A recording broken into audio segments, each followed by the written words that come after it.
In this lesson, we're going to do a quick expressive floral with inks. So I have some sheets of paper cut out. These you can just do mixed media paper or watercolor paper, and I just cut them to a variety of sizes. So I have this Liquitex ink, and then I have a fluid acrylic, and I'm going to show you kind of how it is with both of the paints, and I have my watercolors to the side. Now, my water is purposely a little dirty just so that you can see on camera, but you would just add water to the page. So you're basically painting the flowers with your paintbrush and just water. So mine is a little gray, again, just so that you can see it on camera. And you're just adding the water to the page. Now you can be looking at photographs, looking at a bouquet, but once I have enough water on the paper, you don't want it too thin, but not too much. I'm going to start to add the inks. Now I can just add it with a dropper, or I can use my paintbrush and just dip it in to the ink. If you have acrylics around that are, thicker than the fluid acrylics, you could just add water to that. Now I'm going to kind of put my paper up and let it drip. Now it's going to follow the line. If I put it way too far up, it will just kind of drip off of the water, but it should just follow the lines of the water. So it's a really quick way to create these kind of expressive, abstract florals. And I just love this technique because you don't necessarily know what form it's going to take. You can also blend different inks or acrylics together using different colors. So I'm going to add a little bit of this yellow here as well. And you can start to see how it just kind of bleeds into the pink to create almost kind of an orange color as well. Now, you could get really mucky if you added a bunch of different colors at once. But the really nice thing that those inks are just so beautiful how they kind of flow in this unexpected way.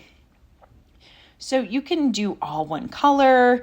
You could come in and make each color kind of different. You can make the stems different if you want, but you are going to have some unexpected kind of bleeding, where the inks go or where the paint goes. So keep that in mind. But anything that the water is kind of touching each other in areas, the paint's going to flow down into that water area. And again, come in with some splatters. You could let it dry, come in with more layers on top, or you could even paint the background around it. So pick your color scheme. You could add a bunch of colors, just do 2 color, 1 color. But these are great ways to build layers, either in kind of a more larger expressive floral piece, making it maybe even a little bit more abstract, or you could just create these little bouquets here onto these watercolors, and they look so nice as either cards or stationery or even framed. I find that there's certain flowers that really don't really lend themselves very well to this technique. You really don't like the roses or those, really round kind of flowers that are really tightly together in a ball. I find that the wildflowers are my favorite inspiration for this lesson because they're a little bit more wild, a little free. I like to also add some greenery and leaves. So, experiment with different kinds of flowers, but I think that the more they have different design and pattern and shape, the better they look when you are working with these kind of fluid mediums. So this looks a little green right now. I could come in with some watercolors, but I think because the water's not so clear, it's not going to show up quite as much. Now, if my water is just clear like yours will be instead of this kind of muddy water, the watercolors can also go nice on here, but they don't flow quite in the same way as the inks, and the fluid acrylics don't flow quite like the inks. The inks are just wonderful where you drop it and it hits the water and it just flows. The fluid acrylics I find are pretty good as long as you have enough water on the page. Now, if you feel that it gets too dark on the page or you get too much ink, you can always go back and blot it and then create more layers over top. So this purple kind of came out really saturated and dark, almost looks black. So I can try to move it around, but I just got a little too much ink, and I want to show you what you can do when it's too much ink. I can either move it around with my paintbrush, and kind of, take the ink and bring it into other areas or bring it into another piece, or I can go ahead and blot it. So I just have a paper towel, which will leave a little bit of a pattern. So if you don't want the pattern, you could do kind of a cloth or, some other material. But I'm just going to kind of blot it, and I love that lightness it creates, and actually I do love the texture. Just be very careful when you're blotting that you don't create these kind of smear marks all around. But you can blot it, let it dry, and then if it looks too light, come back over with more layers over top. That's a great technique to, just start to build more and more layers, especially if you want to kind of fill the page and not have the white space around it. For this particular lesson, I'm just going to have the white space around, but you could always fill that in with extra paints, and create more of a finished look to it. But these are kind of these abstract, wildflower bouquets to me that has that feeling, with the white around. And I think they look great, just little framed pictures to give to people. And you could take the ink, the extra ink, and start to just create layers without doing the water, just as if you were kind of coming in and painting them right there. But to allow that kind of freedom and allow it to kind of flow unexpectedly, that's where I love this water technique. It really just kind of takes shape and form, and sometimes it's very unexpected, the results. And I think it's a great way to loosen up, and it's a great way to allow different colors and allow the paints to bleed into each other in a way that is very unplanned. So I actually got some clear water here, so you can't see my lines as well as you did the other two, but I wanted to do this so you could kind of see the watercolors put onto here. It's not going to flow in the same way the inks or the fluid acrylics do, but it is a nice option that you can do, especially if you have the tubes of watercolor. Those come out a little bit more liquid and fluid, and you could absolutely add those in. But I'm going to switch back over to the acrylics because this is just my fluid acrylic in that green gold, and kind of create these kind of greenish color palette with a mix a little bit of the watercolors and of my paint, and then probably bring in some of the inks. I do have a green ink as well.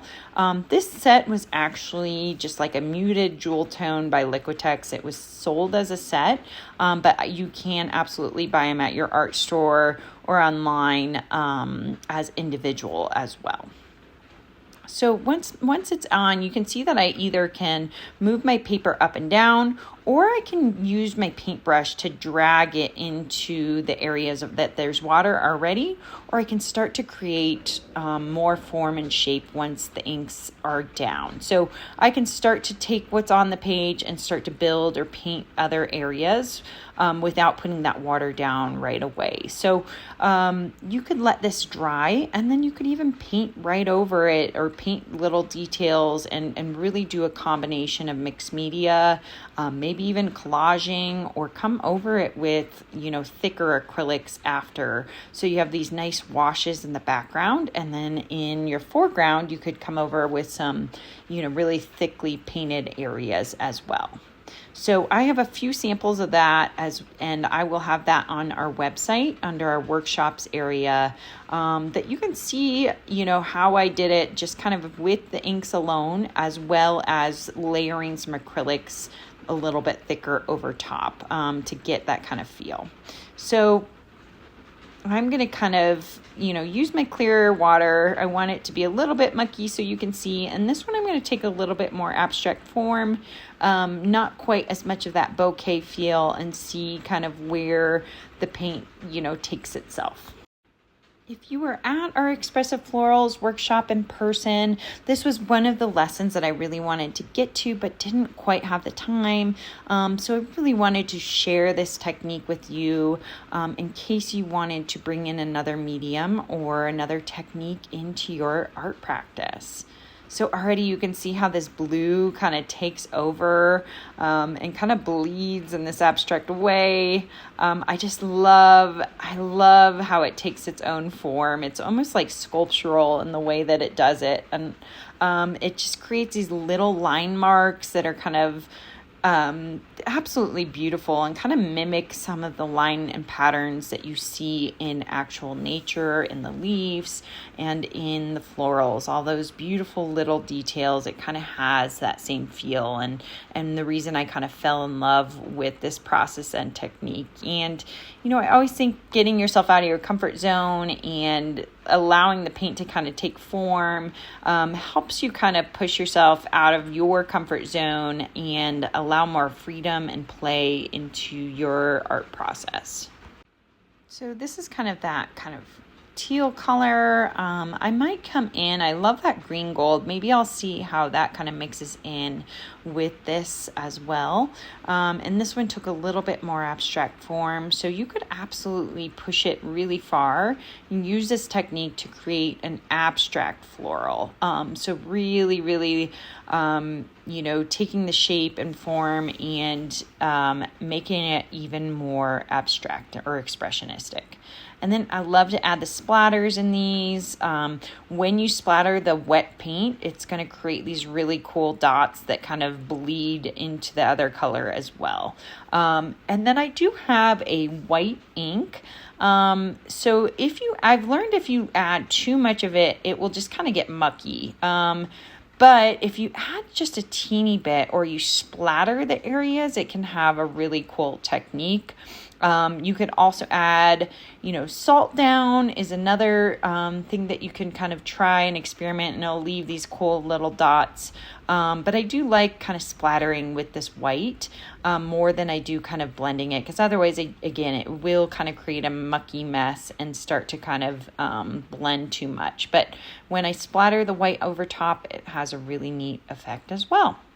So I hope that you have learned something through this process, and it allows you to kind of play and experiment a little bit more with a different medium and a different technique.